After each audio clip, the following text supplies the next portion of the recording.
Billionaire asked for divorce by text, until a call said she was in labor with triplets. Welcome to Secrets Narrated. Before we begin, drop a comment telling us which city you're watching from. We love seeing how far our stories travel. When the story ends, don't forget to rate it from 0 to 10 and share what you felt along the way. And if you enjoy emotional stories filled with twists and hidden truths, make sure to follow Secrets Narrated so you don't miss the next one. Now, sit back, relax, and enjoy every detail. Grant Holloway adjusted his platinum watch and stared at the contracts spread across his mahogany desk. Numbers danced before his tired eyes. Millions that would soon become billions if this international deal closed successfully. At 37, he had built Holloway Investment Group from nothing into one of the most powerful financial empires on the East Coast. Success had a price, and he had always been willing to pay it. His phone buzzed against the polished surface. Leah's name appeared on the screen, followed by a preview of her message. "Grant, we need to talk when you get home. The ultrasound today showed..." He swiped the notification away without reading the rest.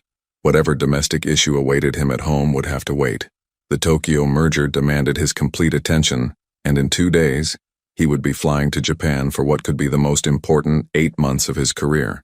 Grant's assistant knocked softly before entering. "Mr. Holloway, your car is ready for the evening meeting with the Yamamoto representatives." "Perfect." He gathered his documents, slipping his phone into his jacket pocket without checking Leah's message. "Make sure all the international travel arrangements are confirmed. I want everything seamless." The ride to the downtown hotel gave him 30 minutes to review the presentation one final time. Through the tinted windows, he watched couples walking hand in hand along the sidewalks, their faces illuminated by street lamps. A fleeting thought of Leah crossed his mind. Her warm brown eyes, the way she used to wait up for him with dinner prepared, her gentle laughter that once filled their spacious Connecticut home. They had been married for 3 years, together for 5. Leah Morrison had been a successful marketing coordinator when they met at a business conference. She was intelligent, ambitious, and had her own dreams before she became Mrs. Holloway. Lately, those dreams seemed to revolve around things Grant wasn't ready for: stability, presence, planning a future that included more than quarterly profits. The hotel's revolving doors deposited him into a world of marble floors and crystal chandeliers. The Japanese investors were already seated in the private dining room, their expressions polite but calculating. Grant switched into negotiation mode, his personal life relegated to a distant corner of his consciousness. "Holloway-san," Mr. Yamamoto stood with a respectful bow. "We are very pleased to finally meet in person. The pleasure is mine entirely." Grant's smile was practiced, confident. "I believe what we're about to discuss will revolutionize both our portfolios." The dinner lasted 3 hours.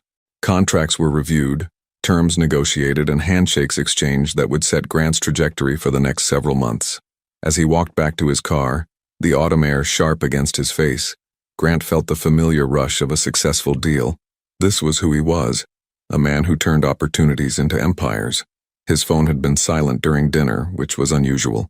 Leah typically sent several messages throughout his business evenings, updates about her day, questions about his schedule, small intimacies that kept them connected despite his demanding career. Sliding into the back seat of his car, Grant finally checked his phone.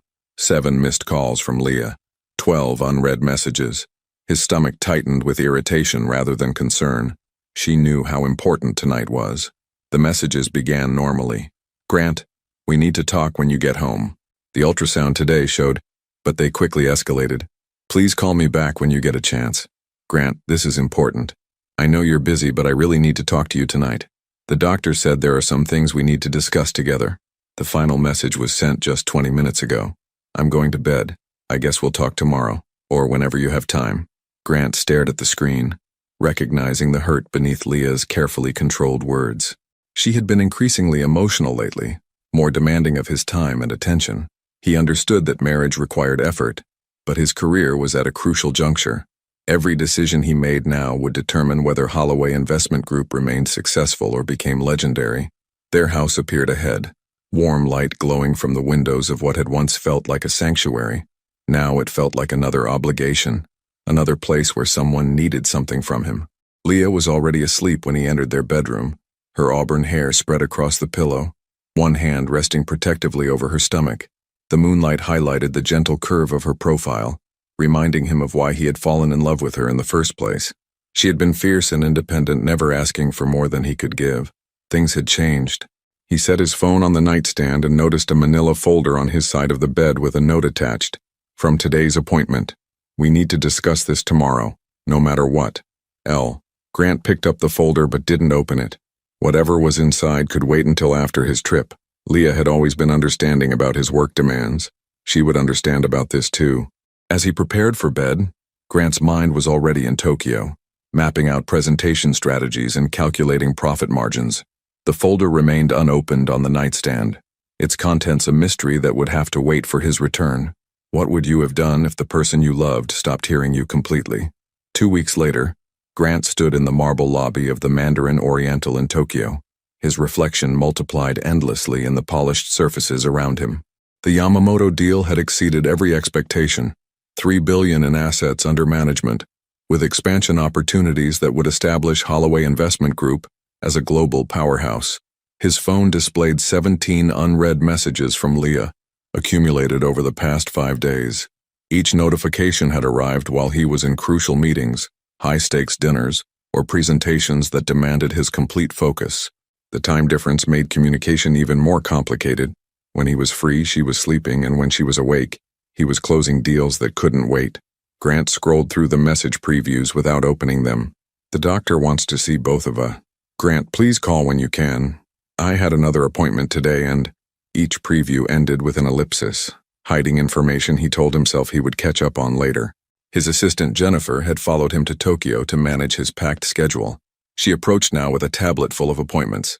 Mr. Holloway, the Singapore investors want to meet tomorrow instead of Thursday, and there's been a request for you to extend your stay for the Hong Kong expansion talks. How long? Grant asked, his eyes still scanning the latest financial projections. Another month, possibly 6 weeks. The opportunities are unprecedented. Grant nodded without hesitation. Make it happen. This is exactly what we've been building toward. 8,000 miles away, Leah sat in Dr. Martinez's office, her hands clasped tightly in her lap. The ultrasound screen showed 3 distinct shapes, 3 heartbeats that had changed everything about her pregnancy and her life. Mrs. Holloway, carrying triplets will require significant lifestyle changes, Dr. Martinez explained gently. More frequent appointments, possible bed rest in the 3rd trimester, and you'll need a strong support system. Is your husband able to be more present during this time? Leah's throat tightened. She had been trying to tell Grant about the triplets for 2 weeks, but their conversations had become increasingly brief and distracted. He's traveling internationally for work. It's complicated. I understand business demands can be challenging, but triplet pregnancies carry higher risks. We'll need to monitor you very closely, especially given some of the irregularities we discussed today. The word irregularities sent a chill through Leah. She had hoped Grant would be there to hear the doctor's explanation, to ask the questions she was too frightened to voice. Instead, she sat alone, taking notes on medical terms she didn't fully understand. That evening, Leah tried calling Grant during what she calculated might be his lunch break. The phone rang once before going to voicemail. She waited 2 hours and tried again. Same result. She composed a careful text. Grant, I really need to talk to you. It's about the pregnancy. There are some developments we need to discuss together. Can we video call tonight? The response came 4 hours later. Swamped with meetings. We'll call soon. Soon never came. In Tokyo, Grant was experiencing the intoxicating rush of success. The Singapore meeting had gone flawlessly, adding another $1 billion to their potential portfolio. He celebrated with the Yamamoto team at an exclusive restaurant overlooking the city skyline, sake flowing as they toasted partnerships that would reshape international finance. His phone buzzed with another message from Leah. Grant glanced at the preview. Grant, I'm scared. The doctor said, Holloway-san. Mr. Yamamoto raised his glass. To a partnership that will make history. Grant raised his own glass, sliding his phone face down on the table. To making history.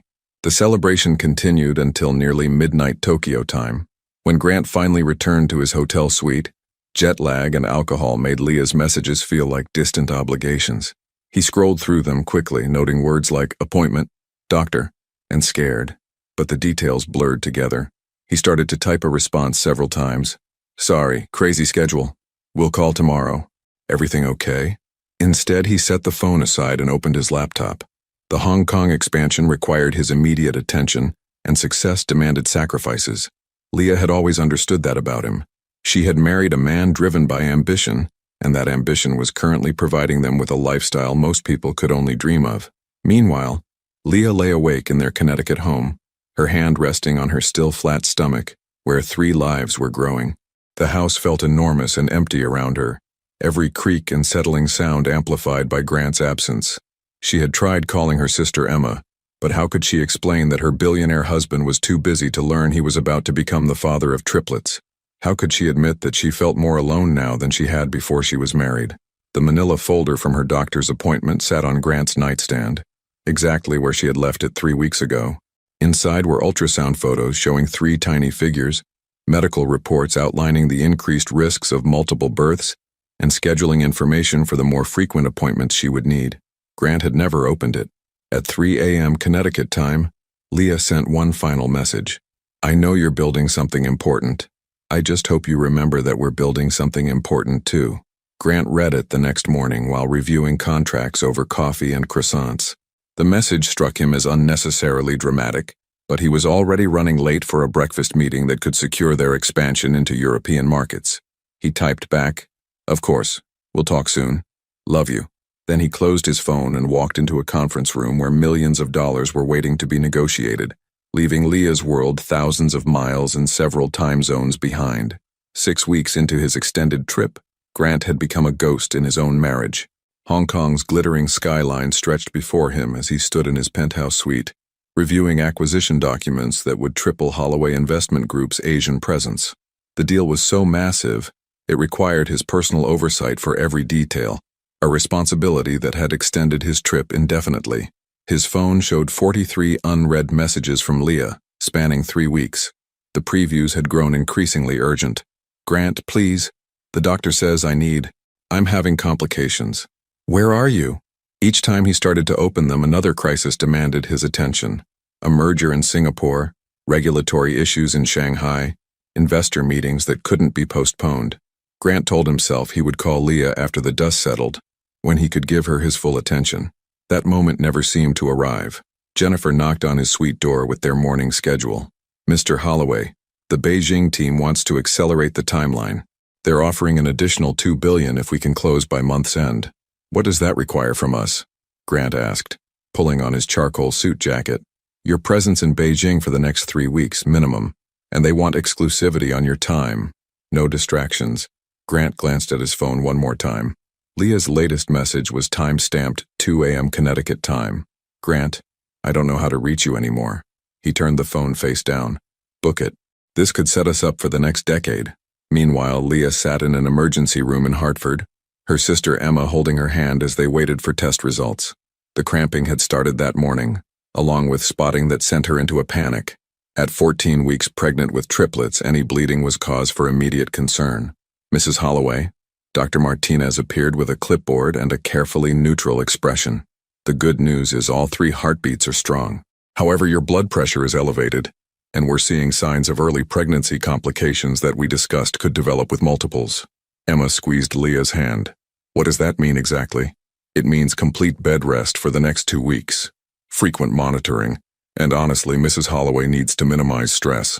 High-stress situations can exacerbate these complications significantly." Dr. Martinez looked directly at Leah. "Is there any way your husband can return from his business trip? You're going to need support during this period." Leah's laugh was hollow. "He doesn't even know I'm here." She had stopped trying to call Grant after the 5th attempt went straight to voicemail. Instead, she had driven herself to the hospital, called Emma from the waiting room, and was now facing potential pregnancy complications alone. "Leah," Emma said gently, "maybe it's time to be more direct. Send him one clear message explaining exactly what's happening." That evening, Leah composed the most honest text she had ever sent her husband. "Grant, I'm in the hospital. I'm pregnant with triplets and having complications. The doctor says I need bed rest and support. I need you to come home. This isn't something I can handle alone anymore." She sent it at what would be Grant's morning in Beijing and waited for hours for a response. Grant was in the middle of the most important presentation of his career when his phone buzzed on the conference table. 12 investors from 3 countries were hanging on his every word as he outlined a revolutionary approach to international fund management. The room was electric with possibility. Fortunes were being made with every slide. The message preview appeared on his locked screen. Grant, I'm in the hospital. Grant's concentration wavered for a fraction of a second, but he forced himself to continue. This presentation would determine whether Holloway Investment Group became a regional player or a global empire. Everything he had worked for over the past 15 years culminated in this moment. He clicked to the next slide, his voice steady and confident, while the phone buzzed 2 more times with follow-up messages from Leah. The presentation concluded to enthusiastic applause and handshakes that sealed deals worth over $5 billion. Grant had officially entered the ranks of the financial world's elite, joining a circle of billionaires whose influence shaped global markets. Only when he returned to his hotel room 6 hours later did he remember to check his phone. Leah's messages formed a timeline of desperation. Grant, I'm in the hospital. I'm pregnant with triplets and having complications. Please call me back immediately. The doctor needs to speak with both of us. Grant, where are you? I've been discharged, but I'm scared and I don't know what's happening. The words triplets and complications finally broke through his professional tunnel vision. Grant stared at the screen, reading the messages again. Triplets. She was carrying 3 babies, and she had been trying to tell him for weeks. His hand shook slightly as he scrolled back through weeks of ignored messages, seeing patterns he had missed. Ultrasound showed. Doctor said. Need to discuss. Scared. Complications. Grant tried calling immediately, but it was 3 a.m. in Connecticut. The phone rang 6 times before Leah's exhausted voice answered. Grant? Leah, I just saw your messages. Are you okay? What happened? There was a long pause. When Leah spoke again, her voice was flat, emotionless. I was in the hospital for 6 hours today. I drove myself there when I started bleeding. Emma met me there because I had no one else to call. Bleeding? Jesus, Leah, why didn't you? I tried to call you 17 times over the past 3 weeks, Grant. 17 times. Every call went to voicemail. The accusation hung between them across the thousands of miles. Grant opened his mouth to explain about the Beijing deal, the time difference, the incredible opportunities that were reshaping their future. Instead, he heard himself say, I didn't know about the triplets. I've been trying to tell you for 2 months, Leah whispered. The manila folder on your nightstand has all the ultrasound photos. I thought you would want to see them. Grant looked around his luxurious Beijing hotel suite, with its panoramic city views and marble surfaces, feeling more isolated than he had ever felt in his life. Leah, I have to go, she interrupted. The doctor said stress is dangerous for the babies. This conversation is stressing me. The line went dead, leaving Grant alone with the silence of his success and the echo of everything he had missed. Grant hadn't slept in 3 days. The Beijing hotel room that had once felt like a palace now felt like a prison, its floor-to-ceiling windows offering a view of a city that suddenly seemed meaningless. Every successful meeting, every signed contract, every billion-dollar handshake felt hollow against the memory of Leah's voice saying, 17 times. He had tried calling back immediately after she hung up, but her phone went straight to voicemail. He tried again every hour for the next 2 days. Each attempt met the same automated response until he realized she had blocked his number. His laptop remained closed on the mahogany desk, ignoring urgent emails from investors and partners who expected his immediate attention. For the first time in his career, Grant Holloway was paralyzed by something that couldn't be solved with money or negotiations. Jennifer found him staring out the window at 6 a.m., still wearing yesterday's clothes. Mr. Holloway? The Shanghai team is waiting for your conference call. Should I reschedule? Cancel it, Grant said without turning around. Cancel everything for today. Sir, the merger deadline. I said cancel everything. His voice carried an edge that made Jennifer step back. And book me a flight home, the earliest one available. 12 hours later, Grant's private jet touched down in Hartford at 2 a.m. local time. He hadn't slept during the 14-hour flight, his mind cycling through every ignored message, every missed call, every moment he had chosen business over the woman carrying his children. Triplets. The word still felt surreal. The house was dark when his car pulled into the circular driveway. Grant used his key quietly, not wanting to wake Leah if she was finally resting. The foyer felt different somehow, colder, despite the familiar warmth of their shared space. He climbed the stairs slowly, each step weighted with dread. Their bedroom door was closed and he could hear the soft sound of Leah's breathing from within. Grant pushed the door open just enough to see inside. Leah was lying on her side, surrounded by pillows that supported her back and legs, a setup he didn't recognize. The nightstand on her side was covered with pill bottles, medical pamphlets, and a notebook filled with what looked like appointment times and symptoms. Her face, even in sleep, looked exhausted in a way that makeup couldn't hide. The manila folder still sat on his nightstand, exactly where she had left it weeks ago. Grant picked it up with trembling hands and finally opened it. 3 ultrasound images slipped out, each clearly labeled with dates spanning the past 10 weeks. Baby A, Baby B, Baby C. 3 distinct shapes, 3 tiny humans who were half him and half the woman he was losing. Medical reports detailed increased risks, required lifestyle changes, and a timeline of appointments he had missed. The most recent ultrasound was dated just 1 week ago. A handwritten note was attached. All 3 babies are developing normally, but mother shows signs of stress-induced complications. Partner support is crucial for successful pregnancy outcome. Grant sat heavily in the chair beside their bed, studying the ultrasound images in the dim light. His children, 3 babies who would be born in 5 months, whether he was present for their lives or not.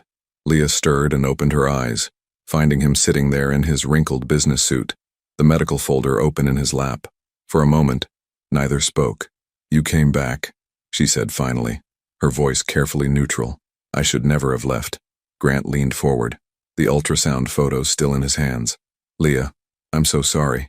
I didn't know about the triplets, about the complications. If I had known—" "You did know I was pregnant." Leah struggled to sit up against her pillows, wincing slightly. "You knew that, and you still disappeared. The business deals were time-sensitive. Our marriage was time-sensitive too." Leah's voice was steady, but her eyes were bright with unshed tears. "Our babies were time-sensitive. My health was time-sensitive." Grant looked down at the ultrasound images, seeing the tiny figures that represented everything he had been unknowingly abandoning. "What did the doctor say? Are you okay? Are they okay?" "We're on bed rest for the next month. High blood pressure, early signs of preeclampsia, and something called intrauterine growth restriction for baby C." Leah recited the medical terms like a grocery list, her voice devoid of emotion. "Emma has been staying here to help because I can't be alone." The mention of Emma hit Grant like a slap. His sister-in-law had been caring for his wife because he had been unreachable. "Where is she now?" "Guest room. She goes home during the day but stays overnight in case something happens." Leah studied his face in the dim light. "Grant, I need to ask you something, and I need you to be completely honest." Grant set the folder on the nightstand and gave her his full attention for the first time in months. "If you had known about the triplets from the beginning, if you had known about the complications, would you have stayed?" The question hung in the air between them, heavy with the weight of their entire relationship. Grant wanted to say yes immediately, to reassure her that nothing mattered more than their family, but Leah's eyes told him she would know if he was lying.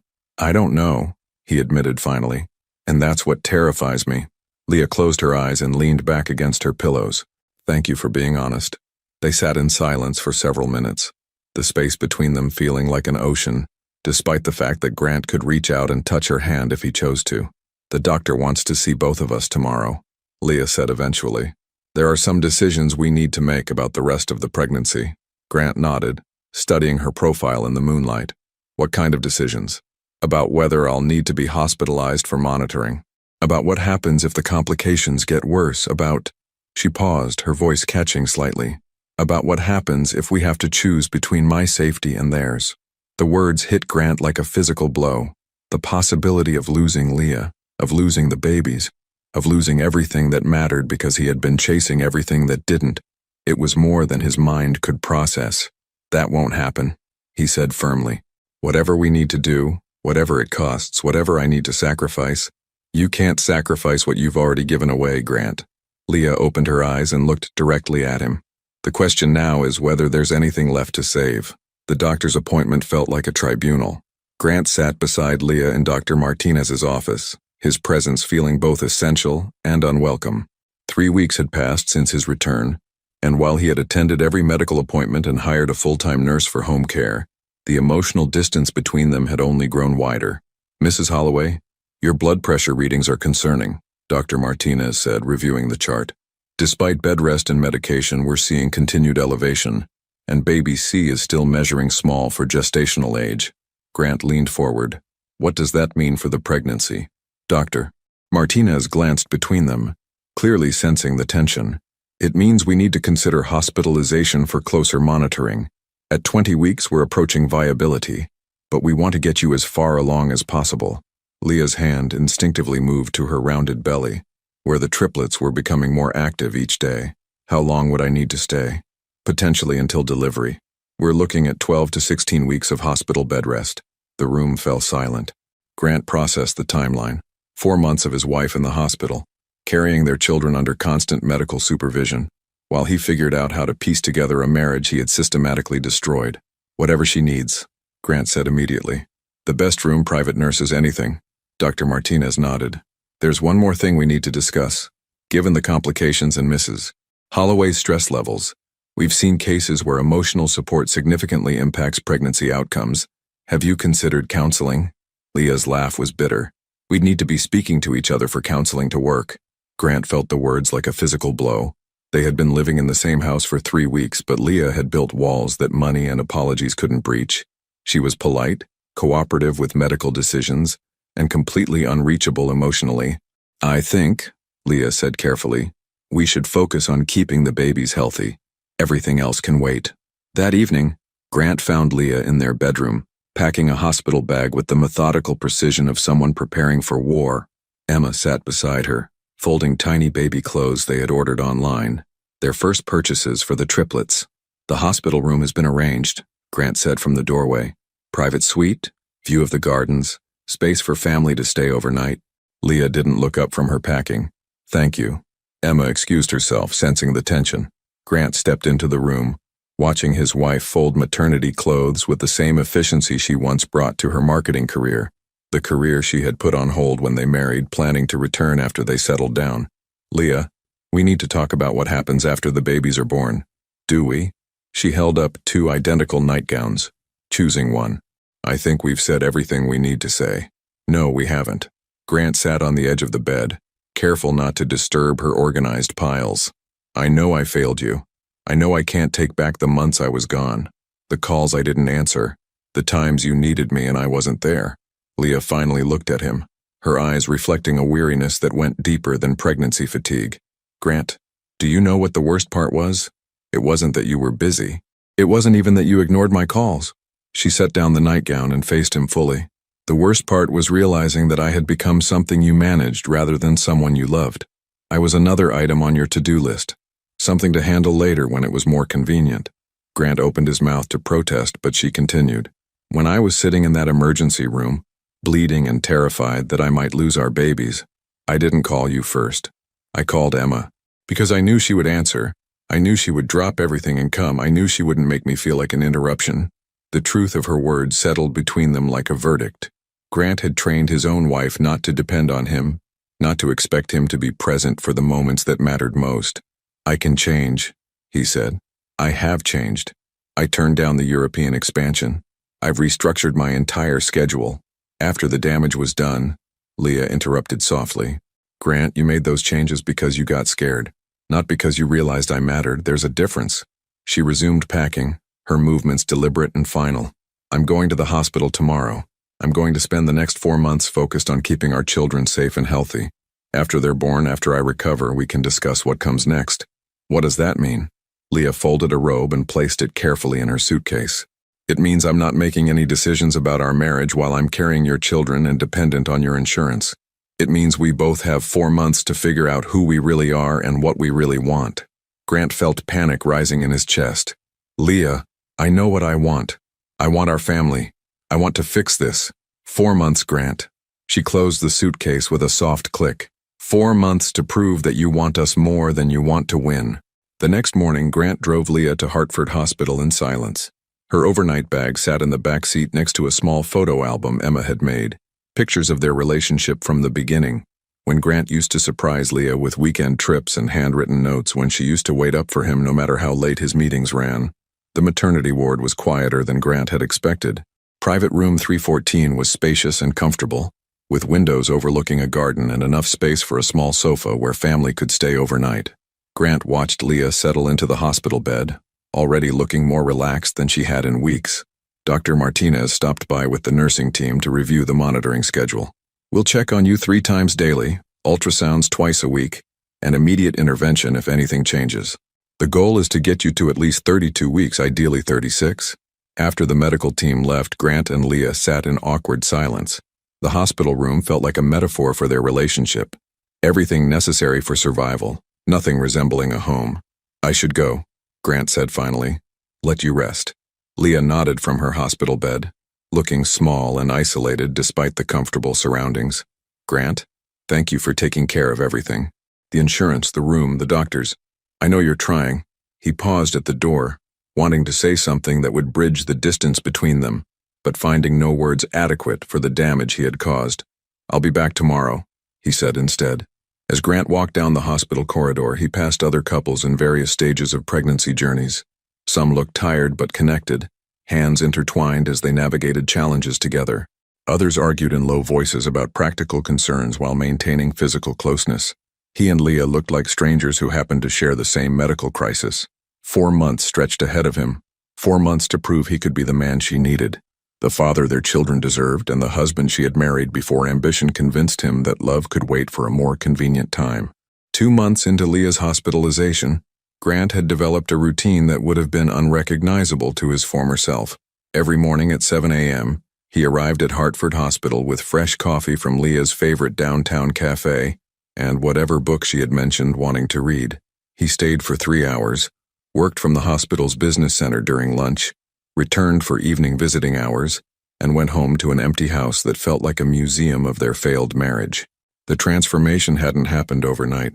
The first week, Grant had treated the hospital visits like business meetings, arriving precisely on time, discussing practical matters about the pregnancy and finances, leaving when visiting hours ended. Leah had been polite but distant, answering his questions about her comfort and medical needs while maintaining an emotional wall that felt impenetrable. The breakthrough came during his second week when Grant arrived to find Leah crying over a movie playing on her iPad. Not the gentle tears of pregnancy hormones, but the deep sobs of someone who had been holding back emotion for too long. "What's wrong?" he had asked, immediately scanning the room for signs of medical emergency. "Nothing's wrong," Leah had managed between tears. "It's just this movie." The couple gets separated by war and he spends years trying to get back to her, and when he finally does, she gestured helplessly at the screen. Grant had looked at the iPad displaying a classic romance he dimly remembered from years ago. "Do you want me to turn it off?" "No," Leah had said, wiping her eyes. "I want you to watch it with me. I want to remember what it feels like when someone fights for love instead of running away from it." So Grant had pulled his chair closer to her hospital bed, and they had watched the rest of the movie in silence, both thinking about different kinds of wars and different kinds of separation. Now, 8 weeks later, they had developed an unexpected rhythm. Grant had discovered that Leah was working on a photography project from her hospital bed, documenting other expectant mothers in the maternity ward, capturing moments of hope and fear and anticipation. Her laptop was filled with portraits that revealed the depth of talent she had set aside when she became Mrs. Grant Holloway. "This one is incredible," Grant said, studying a black and white photo of a young couple holding their first ultrasound image. "The way you captured their expression, you can see their entire future in their faces." Leah looked up from editing another shot. "Photography was always my real passion. Before marketing, before everything else. I didn't know that." Grant realized how much he didn't know about the woman he had married. "Why didn't you ever mention it?" "You were building an empire," Leah said simply. "My little creative dreams seemed insignificant compared to billion-dollar deals." Grant felt the familiar stab of guilt, but also something new, genuine curiosity about the person Leah had been before she adapted herself to fit his lifestyle. "Show me more." For the next hour, Leah walked him through her portfolio, explaining her artistic choices and the stories behind each image. Grant found himself fascinated not just by her talent, but by the way her entire demeanor changed when she talked about her work. This was the woman he had fallen in love with, passionate, creative, fully alive. "Dr. Martinez says the babies are responding well to reduced stress," Leah mentioned as she saved her latest edits. "All 3 are growing consistently now, even baby C." That's incredible news. Grant had memorized every detail of their weekly ultrasounds, could identify each baby's position and approximate size. "When can we find out the genders?" "Next week, if you want to know." Leah looked at him carefully. "Do you want to know?" The question carried weight beyond gender reveals. It was asking whether Grant wanted to be involved in the details, whether he was present for the real experience or just managing the logistics. "Yes," Grant said without hesitation. I want to know everything. I want to help choose names, pick out cribs, plan the nursery. I want to be part of all of it. Something shifted in Leah's expression, not forgiveness, but acknowledgement that his words carried genuine intention. Their conversation was interrupted by Emma's arrival with dinner from Leah's favorite Italian restaurant. Emma had maintained her role as Leah's primary emotional support, though her interactions with Grant had evolved from barely concealed hostility to cautious neutrality. "How are our three troublemakers today?" Emma asked, settling into the chair beside Leah's bed with practiced ease. "Active," Leah laughed, her hand on her expanding belly, especially during the ultrasound this morning. Baby B was doing gymnastics. Grant watched the easy intimacy between the sisters, the way Emma intuitively knew what Leah needed before she asked. It was a reminder of how thoroughly he had abdicated his role as Leah's partner, forcing others to fill the void his absence had created. "Emma," Grant said suddenly, "thank you for being here when I wasn't, for taking care of her when He struggled to find words adequate for his failure. Emma studied his face for a long moment. "Leah needed someone to show up, Grant. The question is whether you've learned the difference between showing up and just being present."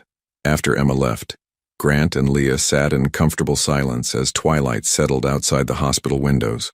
The city lights twinkled in the distance, and Grant found himself thinking about the view from his Beijing hotel room, spectacular and meaningless compared to this moment beside his wife. "Grant," Leah said softly, "can I ask you something? Anything. What changed? I mean, really changed? Because turning down business deals isn't the same as becoming a different person." Grant considered her question seriously. I think I had to lose everything to realize what everything actually meant. When I was in that hotel room reading your messages about the hospital, about complications, about possibly losing you or the babies, all those billions of dollars felt like monopoly money." He leaned forward, meeting her eyes. "I spent 15 years building a fortune so I could give you the world. But I was so focused on getting the world that I forgot you just wanted me." Leah's expression softened slightly. "I never wanted the world, Grant. I wanted a partner. Someone who chose to be present for the small moments, not just the crises." "I know that now." Grant reached for her hand, and for the first time in months, she didn't pull away. "I'm not asking you to forgive me or trust me or make any decisions about our future. I'm just asking for the chance to show you who I am when I'm not running away." Leah looked down at their joined hands, her thumb unconsciously tracing across his knuckles. "The babies are due in 10 weeks. After that, you decide what comes next," Grant finished. "No pressure, no expectations. Just let me try to be the man you needed me to be all along." Outside their window, Hartford's skyline glittered with promise and possibility. Inside room 314, two people who had almost lost each other sat holding hands in the quiet darkness, 3 heartbeats growing stronger between them, and the faintest possibility that some things could be rebuilt from the ground up. The ultrasound technician smiled as she moved the wand across Leah's belly, now prominently rounded at 30 weeks. Grant sat beside the hospital bed, holding Leah's hand as they watched 3 distinct figures moving on the monitor, a ritual that had become sacred to both of them over the past month. 2 girls and a boy, Dr. Martinez announced with satisfaction, all growing beautifully now. Baby C has caught up significantly in size. Grant felt tears he didn't try to hide. "Did you hear that?" he whispered to Leah. 2 daughters and a son. Leah squeezed his hand, her own eyes bright with emotion. "I heard. They're really going to be okay, aren't they?" "More than okay," Dr. Martinez said, printing copies of the ultrasound images. "If we can get you to 34 weeks, which looks very promising now, they'll have excellent outcomes." After the medical team left, Grant and Leah sat studying the new ultrasound photos. The images were clearer now, showing tiny fingers and the curve of their children's spines. Real people, waiting to meet them. "We need to talk about names," Leah said, organizing the photos in the album they had been building together, and the nursery, and about a million other things. Grant pulled out his phone and showed her the design plans he had been working on. "I hired an interior designer, but I wanted your approval for everything. 3 cribs arranged so we can reach all of them easily. A rocking chair by the window where you used to sit and read. Built-in storage for all the things Emma keeps insisting we'll need." Leah studied the designs, touched by details she hadn't expected. "You remembered the reading chair." "I remember a lot of things I forgot I noticed," Grant admitted. "Like how you always curled up there with your coffee on Sunday mornings, or how you hummed while you cooked. Or the way you used to leave little notes in my briefcase when I traveled. I stopped doing that. I know, I stopped reading them, so you stopped writing them. Grant looked down at their joined hands. I want to deserve those notes again. Their conversation was interrupted by Leah's sharp intake of breath and her hand flying to her belly. Her expression shifted from surprise to concern as she pressed her hands against her stomach. What's wrong? Grant was on his feet immediately, reaching for the call button. Something feels different, like pressure, but lower than usual. Leah's face had gone pale. Grant, I think we should call the nurse. Within minutes, Dr. Martinez was back with the nursing team, attaching monitors and checking Leah's vital signs. Grant stood against the wall, feeling helpless as medical professionals swarmed around his wife. Mrs. Holloway, you're having contractions, Dr. Martinez said calmly. They're mild right now, but we need to stop them. At 30 weeks, we want these babies to stay put for at least a few more weeks. Grant watched in growing panic as they administered medication and adjusted Leah's position, hooking her up to additional monitors that tracked both her vital signs and the baby's heartbeats. The steady beeping that had become background noise in their daily hospital routine suddenly felt ominous. Is she going to be okay? Grant asked Dr. Martinez quietly. Are the babies okay? We caught it early. The medication should stop the contractions, but this means complete bed rest. No sitting up for more than a few minutes at a time. We're looking at high-risk territory now. For the next 6 hours, Grant didn't leave Leah's side. He held her hand through waves of medication-induced nausea, helped her sip water when her mouth went dry, and tried to project calm while his mind raced through every possible catastrophic outcome.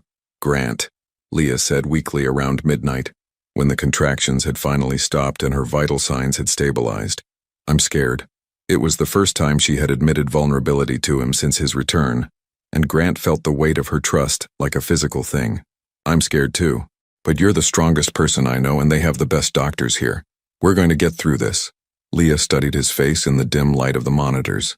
When I was having those contractions, all I could think about was how much I wanted you here. Not just physically here, but really here, present for this. I am here, Grant said fiercely. I'm not going anywhere. Not for any meeting, not for any deal, not for anything. Even if the Singapore investors call about the merger extension? Grant looked confused. What merger extension? Jennifer called this afternoon while you were getting coffee. She said the Singapore team wants to restart negotiations. Bigger numbers than before. Leah watched his expression carefully. She said they're only giving you 48 hours to respond. Grant felt a familiar tug of adrenaline at the mention of the deal. Billions of dollars, career-defining opportunities. The kind of success that had once driven every decision he made. Then he looked at Leah, pale and exhausted in her hospital bed, carrying their 3 children while fighting to keep them safe. Tell them I'm not available, Grant said without hesitation. Tell them I'm exactly where I need to be. Leah's eyes filled with tears. That deal could set you up for life, Grant. It's everything you worked for. No. Grant leaned closer, brushing a strand of hair from her face. This is everything I worked for. This room, this moment, the chance to be here when you need me. The money was supposed to make our life better, not replace it. Something fundamental shifted in Leah's expression. Not forgiveness, but recognition. For the first time since his return, she looked at him without the careful guardedness that had protected her from further disappointment. The contractions really scared me, she admitted. Not just for the babies, but I realized I didn't want to go through any of this without you. Even after everything that's happened, even with all the hurt between us, I still want you here. Grant felt his chest tighten with emotion. I want to be here. Not because I have to be, not because it's the right thing to do, but because there's nowhere else in the world I'd rather be than beside you, helping you bring our children into the world safely. They sat in silence for a while, listening to the steady rhythm of 3 heartbeats on the monitors. Outside, Hartford was quiet, except for the occasional ambulance or late-night traffic. Inside room 314, 2 people who had nearly lost everything were slowly finding their way back to each other. Grant? Leah said softly. Yeah? When this is all over, when the babies are born and we're all okay, I think I'd like to try couples counseling. Not to fix what we had, but to build something new. Grant brought her hand to his lips and kissed it gently. I'd like that too. I'd like to build something new with you. Something better than what we had before. The monitors continued their steady beeping, 3 heartbeats growing stronger in the darkness, and for the first time in months, both Grant and Leah fell asleep with hope for tomorrow. At 34 weeks, Leah had surpassed every medical expectation. The contractions had been controlled with medication. The babies were thriving, and Dr. Martinez spoke optimistically about reaching 36 weeks, the threshold for significantly reduced complications. Grant had practically moved into the hospital, sleeping on the fold-out chair beside Leah's bed and conducting essential business calls from the family lounge down the hall. The nursery at home was complete. Grant had installed a baby monitor system that would alert them to any sound from any of the 3 cribs, positioned rocking chairs for middle-of-the-night feedings, and filled the room with soft toys that Leah had chosen from online catalogs during her hospital stay. They had names picked out: Charlotte Grace, Benjamin James, and Isabella Rose. Names that felt both classic and meaningful to both of them. "Look at this," Leah said, showing Grant her latest photography project on her laptop. "I've been documenting our journey through ultrasound photos, hospital moments, even some of you sleeping in that terrible chair." Grant studied the black and white images she had assembled, a visual story of their family coming together against all odds. There was one photo of his hands holding the ultrasound images, another of Leah's silhouette against the hospital window, and several candid shots of their conversations during the long days and nights in room 314. "These are incredible," Grant said, genuinely moved. "You should exhibit these. This kind of raw emotion, this honesty about pregnancy and marriage and almost losing everything. People need to see this." Leah looked surprised. "You really think so? I think you're an artist, and I think I spent so many years focused on my own ambitions that I never encouraged yours." Grant scrolled through more images, seeing their story through her eyes. "After the babies are born, I want to help you set up a proper studio. Gallery shows, client work, whatever you want to pursue. Grant, we don't need to make big plans right now." "Yes, we do." Grant set the laptop aside and took her hands. "We need to make plans for a life where both of our dreams matter, where your art isn't a hobby that fits around my schedule, but a career that we support equally." Leah studied his face, looking for traces of the man who had once dismissed her interests as insignificant. "What about your work? You can't just abandon everything you've built." "I'm not abandoning it. I'm reorganizing it. I've been talking to headhunters about bringing in a partner, someone who can handle the international deals and travel while I focus on domestic markets." Grant had been planning this restructuring for weeks, realizing that success meant nothing if it cost him his family. Their conversation was interrupted by a soft knock on the door. Emma entered with a bouquet of flowers and her usual cheerful energy, though Grant noticed she looked tired. "How are our 3 troublemakers today?" Emma asked, settling into her familiar chair. "Active," Leah laughed. "Charlotte has been doing somersaults all morning, and Benjamin seems determined to kick his way out early." Emma smiled, but Grant caught something in her expression, a hesitation that was unusual for Leah's typically straightforward sister. "Emma, what's wrong?" Leah asked, noticing the same thing. Emma glanced between them, clearly struggling with something. "I didn't want to worry you, especially with everything going so well, but David and I got some news yesterday." David was Emma's husband of 8 years, a kind man who worked as a high school principal and treated Leah like his own sister. "What kind of news?" Grant asked, feeling protective instincts he didn't fully understand. "He's been having some health issues. Chest pains, fatigue.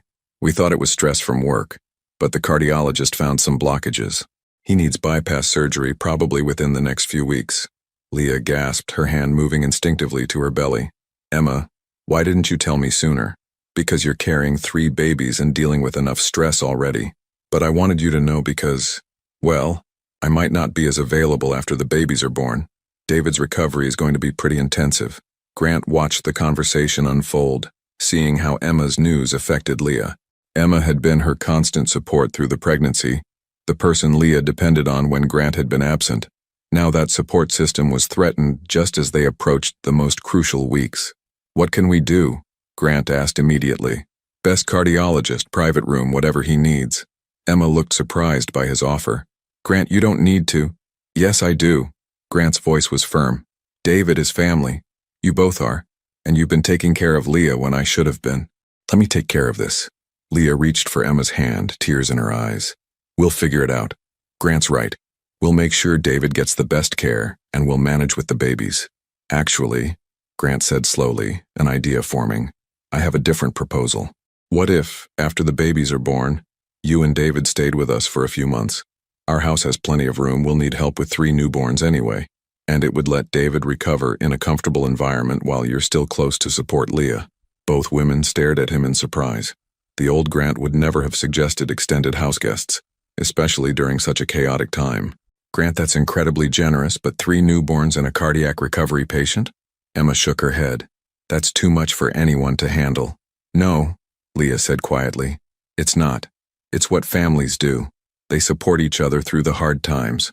She looked at Grant with something approaching wonder. Are you sure about this? Grant thought about the massive, empty house that had felt like a mausoleum during Leah's hospitalization. The idea of filling it with family, with people who cared about each other, with the chaos and love of new babies and healing relationships, felt like exactly what they all needed.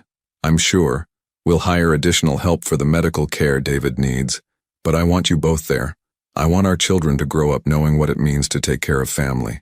Emma wiped away tears she'd been holding back. I don't know what to say. Say yes, Leah urged. Say you'll let us help you the way you've helped us. The conversation was interrupted by a sudden, sharp pain that made Leah gasp and grab her stomach. Unlike the previous contractions, this one was immediate and intense. Oh, Leah breathed, her face going pale. Oh, that was different. Grant was on his feet immediately, reaching for the call button, but before he could press it, Leah's water broke in a dramatic gush that soaked the hospital bed. Grant, Leah said, her voice tight with pain and excitement. I think it's time. Within seconds, the room filled with medical personnel. Dr. Martinez appeared as if by magic, checking Leah's cervix while nurses prepared equipment and checked fetal monitors. Looks like our 3 little ones have decided they're ready to meet the world, Dr. Martinez announced. Mrs. Holloway, you're already 5 centimeters dilated and progressing quickly. We're going to have some babies today. Grant felt a mixture of terror and exhilaration unlike anything he had ever experienced. After months of waiting, planning, and healing, their children were coming. He grabbed Leah's hand as another contraction hit, stronger than the first. Are you ready for this? He asked her, his voice filled with awe and love. Leah squeezed his hand, her face flushed with pain and anticipation. I've been ready for months. The question is, are you ready to become a father of 3? Grant looked into her eyes, seeing the woman he had fallen in love with, the mother of his children, the person he had almost lost through his own blindness and ambition. With you, I'm ready for anything. The delivery room buzzed with controlled chaos. 3 neonatal teams stood ready, each equipped for immediate intervention if needed. Grant had never seen so many medical professionals in one place, all focused on bringing their 3 children safely into the world. Okay, Leah, with the next contraction, I need you to push, Dr. Martinez instructed from her position between Leah's legs. Baby A is crowning beautifully. Grant held Leah's hand, feeling her grip tighten as another wave of pain rolled through her body. After 6 hours of increasingly intense labor, she was exhausted, but determined. Sweat beaded on her forehead, and her usually perfect hair was matted against her scalp. But Grant had never seen her look more beautiful or more powerful. I can see the head, Grant exclaimed, catching his first glimpse of their daughter. Leah, she's almost here. Leah bore down with everything she had, and suddenly, Charlotte Gray slipped into the world with a lusty cry that filled the delivery room. Doctor, Martinez quickly placed the baby on Leah's chest for a brief moment before the neonatal team took over, checking vitals and clearing airways. She's perfect, the neonatologist called out. Good color, strong cry, breathing well. Grant felt tears streaming down his face as he watched his daughter, their daughter, being examined and weighed. Charlotte, he whispered, welcome to the world, sweetheart. But they had little time to savor the moment. Baby B was ready to make his entrance. Here we go again, Dr. Martinez said. This little guy seems eager to meet his sister. Benjamin James arrived 12 minutes after Charlotte, smaller than his sister but equally vocal. Grant watched in amazement as their son was placed briefly on Leah's chest, his tiny fist waving indignantly at the bright lights and cold air. 2 down, 1 to go, the nurse announced cheerfully. How are you feeling, Mom? Leah was breathing heavily, clearly exhausted from delivering 2 babies, but her eyes were bright with joy and adrenaline. I'm okay. Is Isabella ready? Isabella Rose, however, had different plans. After her siblings' relatively straightforward deliveries, she seemed content to stay exactly where she was. Dr. Martinez frowned slightly as she examined Leah. Baby C is in a slightly different position than we'd like, she explained calmly. She's sideways instead of head down. We're going to try to turn her manually, but if that doesn't work, we may need to do an emergency C-section for this last delivery. Grant felt his heart rate spike. They had come so far, overcome so much, and now at the final moment there were complications. Is she okay? Is Leah okay? Grant asked, trying to keep the panic out of his voice. Both are fine right now, Dr. Martinez assured him, but we need to get Isabella out soon. Leah, I need you to try to relax while I attempt to reposition the baby. Grant watched helplessly as Dr. Martinez worked to manipulate Isabella's position from the outside, pressing on Leah's belly in ways that were clearly uncomfortable. Leah gritted her teeth, gripping Grant's hand so tightly he thought she might break his fingers. Talk to me, Leah gasped between waves of pain. Tell me something, anything. Grant leaned close to her ear, his voice steady despite his racing heart. I'm thinking about 6 months from now when all 3 of them are sleeping through the night, hopefully, and we're sitting in our living room, completely exhausted but happy. Charlotte will probably be the leader, organizing her siblings from day one. Benjamin will be the gentle one, the peacemaker. And Isabella, he glanced toward the monitors tracking their stubborn daughter's heartbeat. Isabella will be the one who does everything on her own terms. Despite her pain, Leah managed a weak smile. Just like her mother. Just like her mother. Grant agreed, kissing her forehead. Got her, Dr. Martinez announced suddenly. She's turned. Isabella is ready to join her siblings. The final delivery was the most intense yet. Isabella seemed determined to make her arrival as dramatic as possible, requiring 3 strong pushes from Leah before finally sliding into the world. Unlike her siblings' immediate cries, Isabella was silent for several terrifying seconds before letting out a wail that was somehow both indignant and victorious. And that's our fighter, Grant laughed through his tears as Isabella was placed on Leah's chest. Isabella rose. You certainly know how to make an entrance. For the first time in hours, the delivery room became calm. All 3 babies were breathing well, crying lustily, and showing excellent vital signs. The neonatal teams worked efficiently to clean them up, weigh them, and perform initial assessments while Grant and Leah watched in wonder. Charlotte is 6 pounds, 2 ounces, the first nurse announced. Benjamin is 5 pounds, 14 ounces, and Isabella is 6 pounds even. Excellent weights for triplets at 34 weeks. Dr. Martinez finished delivering the placentas and began the process of cleaning up from the delivery. Leah, you did phenomenally well. All 3 babies are healthy. You're healthy, and frankly, this is one of the smoothest triplet deliveries I've supervised. Grant couldn't stop staring at the 3 bassinets where his children lay, each baby swaddled in soft blankets, their tiny faces peaceful now that they had finished protesting their eviction from the warmth of Leah's womb. Can we hold them? Leah asked weakly. All of them? The nurses arranged pillows around Leah so she could safely hold 2 babies at once, while Grant cradled Isabella against his chest. The moment was surreal. After months of preparation, worry, and anticipation, their family was finally complete and physically present in the same room. Look what we made, Leah whispered, gazing down at Charlotte and Benjamin nestled against her. Grant, look what we made together. Grant couldn't speak for a moment, overwhelmed by the magnitude of what they had accomplished. These 3 tiny humans were theirs to protect, to love, to guide through life. The responsibility felt enormous and perfect at the same time. I'm sorry, he said suddenly, his voice thick with emotion. Leah looked up at him in surprise. Sorry for what? For not being here from the beginning.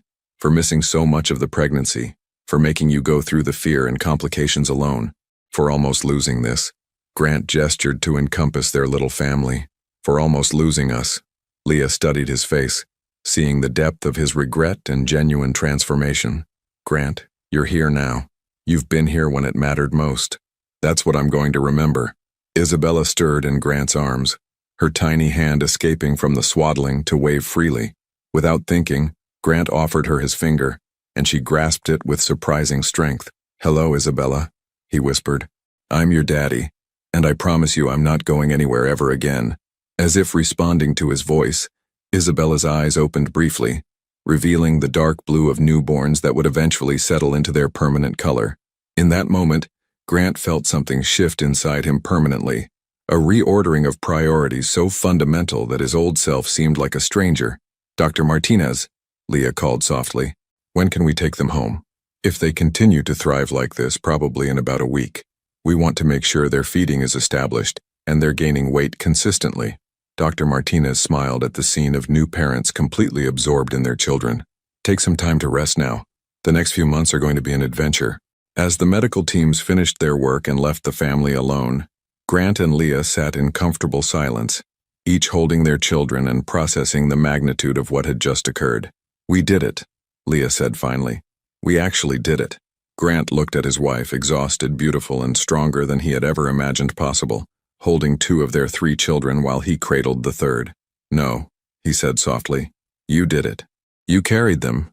You protected them. You brought them safely into the world. I just had the privilege of being here to witness it. Outside the hospital windows, Hartford continued its daily rhythm, unaware that 3 new lives had just begun their journey.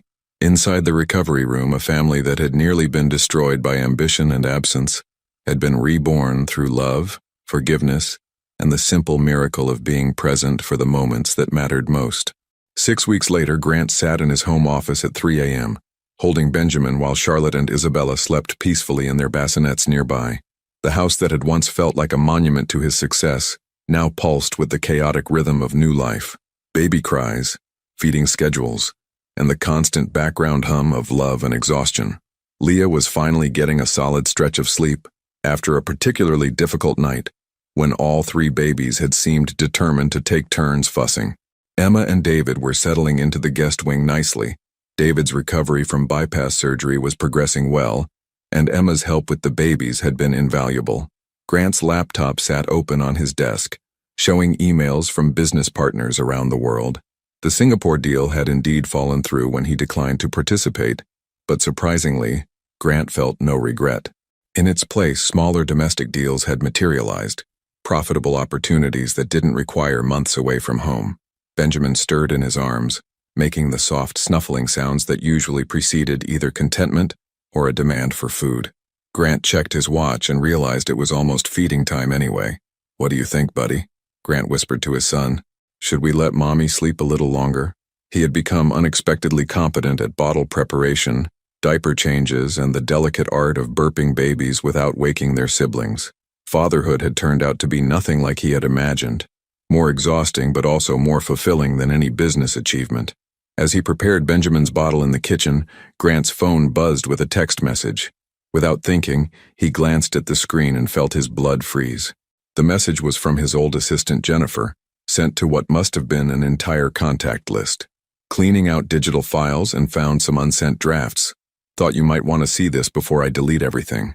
Attached was a screenshot of a draft email from Grant's account, dated 8 months ago, the day he had sent Leah the divorce papers. The draft had never been sent, but the content made Grant's hands shake as he read it. Leah, I know this message will hurt you and I'm a coward for sending it instead of calling, but I've been thinking during these months away, and I realize we want different things. You want a partner who comes home every night, who prioritizes family over opportunity. I want to build something that matters, even if it costs me everything else. I thought I could have both, but I can't. I'm not the husband you need, and pretending otherwise is unfair to both of us. The pregnancy was a surprise we never planned for, and honestly, I'm not ready to be a father. I may never be ready. You deserve someone who chooses you first, always. I'm sorry I can't be that man. Grant stared at the words he had written but never sent, words that revealed how close he had come to walking away from everything that now made his life meaningful. The man who had drafted that message felt like a stranger, someone driven by such profound selfishness that Grant could barely comprehend his former mindset. Benjamin's cry interrupted his shock.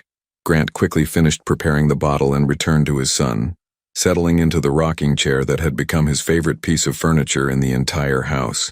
As Benjamin fed contentedly, Grant found himself thinking about timing and grace and second chances. If Jennifer had sent that draft 8 months ago, if Leah had seen his true thoughts about their pregnancy and marriage, their story would have ended very differently. There would have been no hospital vigil, no reconciliation, no moment when he held his newborn daughter and felt his entire worldview shift.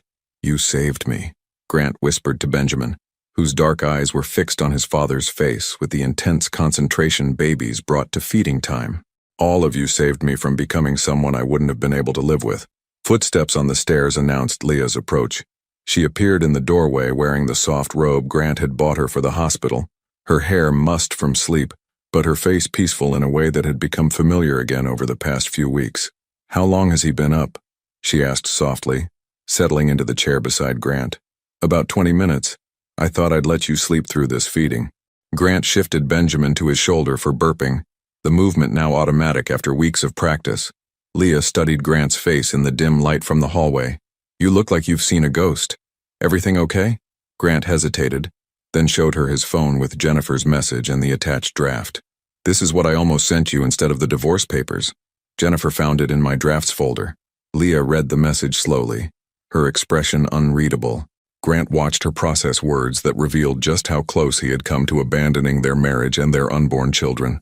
Grant, she said finally, her voice very quiet. This is what you were really thinking? Yes. Grant met her eyes directly. That's who I was 8 months ago. Someone who thought success mattered more than love, who was terrified of being responsible for other people's happiness, who convinced himself that wanting to achieve something meant he couldn't also want to be present for his family. Leah was silent for a long moment, processing the revelation. Why didn't you send it? Honestly, I don't remember. Maybe some part of me knew it wasn't true even then. Maybe I was just coward enough to choose the divorce papers instead because they felt more businesslike. Grant adjusted Benjamin against his shoulder, grateful for the solid weight of his son in his arms.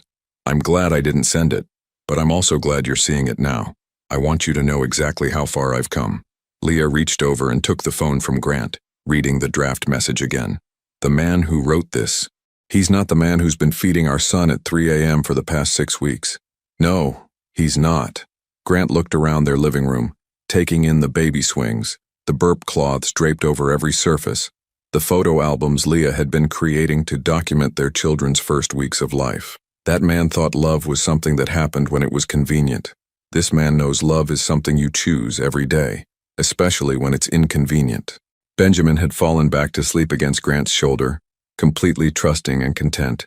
In the neighboring bassinets, Charlotte and Isabella slept peacefully, their tiny chests rising and falling in perfect rhythm. I forgave you months ago, Leah said suddenly.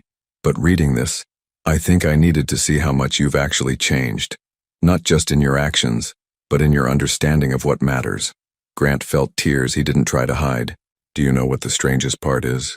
I spent 15 years trying to build something that would last, something significant. But the most important thing I'll ever create is sleeping in this room right now. Leah stood and moved to Grant's chair, settling carefully on the arm so she could look down at Benjamin's peaceful face. The 3 most important things, she corrected gently. 4, Grant said, looking up at her. The 3 most important things I'll ever help create, and the 1 most important thing I almost lost. Leah leaned down and kissed the top of Grant's head, a gesture of tenderness that felt like a benediction. We should go back to bed. Charlotte will be up in an hour for her feeding, and Isabella usually follows about 20 minutes after that. Grant carefully transferred Benjamin to his bassinet, then followed Leah toward the stairs. At the doorway, he turned back to look at their 3 children sleeping safely in the room he had designed with such care and attention to detail. 8 months ago, he had been a man preparing to walk away from responsibilities he thought would limit his potential. Now he was a father who couldn't imagine finding meaning anywhere outside this house, this family, this life built on presence rather than achievement. Leah, he said softly as they climbed the stairs together. Thank you for giving me the chance to become someone worth forgiving. She slipped her hand into his, their fingers intertwining automatically. Thank you for becoming him. In their bedroom, Grant set his phone on the nightstand without deleting Jennifer's message. He wanted to remember how close he had come to losing everything that mattered, wanted the reminder of who he never wanted to become again. As they settled back into bed, Leah curled against Grant's side in a gesture that had become natural again over the past few weeks. Grant, she murmured, already half asleep. Yeah? I love who you are now. Not who you were, not who you're trying to become. Who you are right now at this moment. Grant held his wife close, listening to the soft sounds of their children breathing in the room next door, and felt a contentment deeper than any success he had ever achieved in the corporate world. He had spent years chasing a fortune so he could give Leah everything she wanted. In the end, he discovered that everything she wanted was simply him, present, committed, and choosing their family above all else. Sometimes the most valuable thing you can give someone is not what money can buy, but what presence can offer. And presence, Grant had learned, was a choice you made every single day. 3 years later, Grant stood in the backyard of their Connecticut home, watching Charlotte organize an elaborate tea party for her stuffed animals, while Benjamin carefully arranged blocks in perfect geometric patterns. Isabella, true to the personality she had displayed from birth, had abandoned the structured activities entirely in favor of digging in the garden with her bare hands, her dress already streaked with soil, despite it being only 10 a.m. "Charlotte, you're being bossy again," Benjamin said mildly, not looking up from his block tower. "I'm not bossy. I'm helpful," Charlotte replied with the dignity of a 3-year-old who had clearly inherited her father's leadership instincts and her mother's certainty about being right. Grant smiled, recognizing himself in Charlotte's need to organize everyone around her, and Leah's quiet confidence in Benjamin's gentle correction. Isabella represented something entirely new, a wild card who approached life with fearless curiosity and complete disregard for anyone else's plans. "Daddy, look!" Isabella called from her position half buried in the rose bed. "I found a worm and he's my friend now." "That's wonderful, sweetheart," Grant called back, not bothering to worry about the dirt or the potential garden damage. 3 years of fatherhood had taught him to choose his battles, and Isabella's relationship with nature was not a battle worth fighting. Leah appeared on the back porch, carrying a tray of sandwiches and looking impossibly beautiful, despite the organized chaos that defined their daily life. Her photography career had flourished beyond either of their expectations. Her exhibition documenting their journey from near divorce to triplet parents had been featured in galleries across New England, and she now had more client work than she could handle. "Lunch is ready," she called, then paused to take in the scene.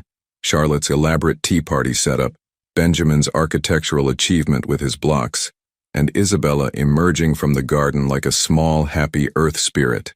Grant walked over to help her with the tray, stopping to kiss her cheek in the casual way that had become natural again. "How's the Henderson family portrait coming along?" "Finished editing this morning. 5 kids under 8, and somehow I managed to get at least one shot where everyone is looking at the camera and smiling." Leah set the tray on the outdoor table they had installed, specifically for family meals during good weather. "What about your conference call with the Portland investors?" "Postponed until tonight after the kids are in bed," Grant said without any trace of resentment. "They're on West Coast time anyway, so it works better for everyone." This was the new rhythm of Grant's professional life. He had indeed brought in a partner to handle international markets while he focused on domestic investments that didn't require extensive travel. The company was smaller than it might have been if he had continued on his original trajectory, but it was also more sustainable and infinitely more compatible with family life. Emma appeared from the house, carrying David's water bottle and a book. David's recovery had been complete, though he had taken early retirement from his principal position to spend more time writing, something he had always wanted to pursue but had never found time for during his education career. "Uncle David is napping again," Emma announced with fond exasperation. "The man has turned into a professional sleeper since his retirement. He deserves it," Leah said firmly. 30 years of dealing with teenagers would exhaust anyone. Grant watched his extended family settle into their outdoor lunch routine, Emma helping Charlotte serve her stuffed animals, Benjamin carefully dividing his sandwich into equal geometric portions, Isabella abandoning the garden to wash her hands in the outdoor sink they had installed specifically for her post-adventure cleanups. This house that had once felt empty and formal now overflowed with the kind of life Grant hadn't known he was missing. Not just the children, but Emma and David, frequent visits from Leah's parents, friends from the photography world, other parents from the children's activities, neighbors who had become genuine friends rather than mere acquaintances. "Daddy," Charlotte said, settling beside Grant with her carefully arranged plate. "Mrs. Peterson says her daddy travels all the time for work and she misses him lots." Grant's chest tightened slightly. Mrs. Peterson was Charlotte's friend from preschool, and Grant knew her father was a consultant who spent most of his time on the road, not unlike Grant himself 3 years ago. "That must be hard for both of them," Grant said carefully. "What did you tell her?" "I told her my daddy used to travel lots too, but now he stays home because home is more important than work." Out of the mouths of babes. Grant caught Leah's eye across the table, seeing her gentle smile at their daughter's matter-of-fact summary of their family's transformation. "Is that what you remember, sweetheart? That I used to travel a lot?" Charlotte considered this with the seriousness she brought to all important questions. "I don't really remember before, but Mommy showed me pictures where you looked sad and far away, even when you were right here. Now you look happy and close even when you're working in your office." Grant felt the familiar wave of gratitude for second chances, for the opportunity to become the father his children would remember, rather than the father he might have been. After lunch, while the children napped and Emma read in the garden, Grant and Leah found themselves alone in their bedroom, a rare occurrence that they had learned to treasure. "I got a call from Jennifer this morning," Grant said, settling beside Leah on their bed. "She's pregnant with her second baby and wanted to thank us again for the referral to Dr. Martinez." Jennifer had left Grant's company 6 months after his return from Asia, choosing to pursue a career with better work-life balance after watching Grant's transformation. She was now a successful project manager for a nonprofit organization and, according to her updates, much happier than she had ever been in the corporate world. "That's wonderful news," Leah said, curling against Grant's side. "Dr. Martinez will take great care of her." They lay in comfortable silence, listening to the sounds of their household. Emma's quiet laughter as she talked to David through the open window, the distant noise of neighborhood children playing, the peaceful absence of crying that meant all 3 of their own children were successfully napping. "Do you ever think about what would have happened if things had gone differently?" Leah asked softly. Grant knew she was thinking about the draft message, the divorce papers, the pregnancy complications, the business deals he had chosen to abandon. "Sometimes, but mostly I think about how grateful I am that they didn't." He turned to face her, studying the woman who had somehow found the strength to forgive him for almost destroying everything that mattered. "Do you regret anything? The way things turned out, I mean? The smaller house, the different lifestyle, the chaos of 3 toddlers?" Leah was quiet for a moment, considering his question seriously. "I regret the pain we went through to get here. I regret the months of feeling alone and scared. But the life we have now?" She gestured toward the window where the sounds of their family drifted up from the garden. "This is exactly what I always wanted. Not the money or the status or the big house, though I like those things too, but the presence, the choice to be here, with us, every day." Grant pulled her closer, thinking about the man he used to be and the man he had chosen to become. The transformation hadn't been easy or automatic. It had required daily decisions to prioritize differently, to restructure his entire understanding of success, to choose connection over achievement repeatedly until the choice became natural. "I love our life," he said simply. "So do I." Leah smiled against his shoulder, chaos and all. A crash from downstairs announced that nap time was officially over, followed by Isabella's voice calling, "Mommy! Daddy! I didn't break anything important." Grant and Leah looked at each other and burst out laughing. "That's our cue," Leah said, sitting up and smoothing her hair. "That's our life," Grant corrected, standing and offering her his hand. As they walked downstairs together to assess whatever minor disaster Isabella had created, and to referee the territorial dispute that had undoubtedly erupted between Charlotte and Benjamin, Grant felt the deep satisfaction of a life chosen consciously, rather than lived by default. He thought about the billions of dollars he might have made if he had continued on his original path, the international recognition he might have achieved, the empire he might have built. None of it seemed real or important compared to Isabella's gap-toothed grin as she showed them the tower of books she had built and accidentally knocked over, or Benjamin's careful explanation of how they could rebuild it even better, or Charlotte's immediate organization of a cleanup committee. This was his empire now. This house full of laughter and arguments and mess and love.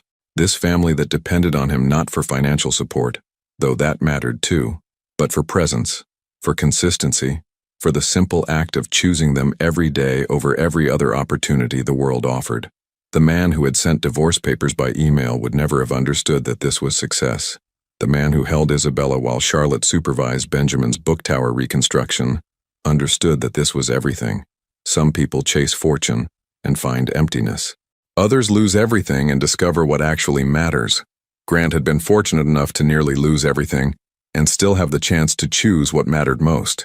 As he watched his family navigate the complexity of toddler social dynamics and architectural engineering, Grant realized that the most profound transformations often happen not in boardrooms or on stages or in moments of public recognition, but in living rooms and backyards and quiet bedrooms where people choose love over fear, presence over achievement, and family over everything else the world insists should matter more.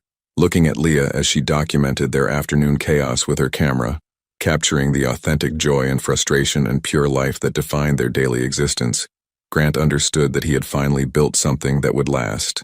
Not a financial empire that could be lost or stolen or devalued, but a foundation of trust and presence and commitment that would sustain their family through whatever challenges the future might bring.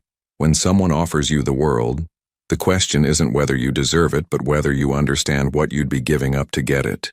If Grant could go back in time, would he make the same choices that nearly cost him everything, knowing they eventually led him to this moment of complete contentment? Your participation means a lot to the channel. Please share your thoughts in the comments. Thank you for watching. If you enjoyed the story, please subscribe to our channel and leave a comment below letting us know what you thought. Your feedback and support mean a lot to us. Stay tuned for more exciting stories.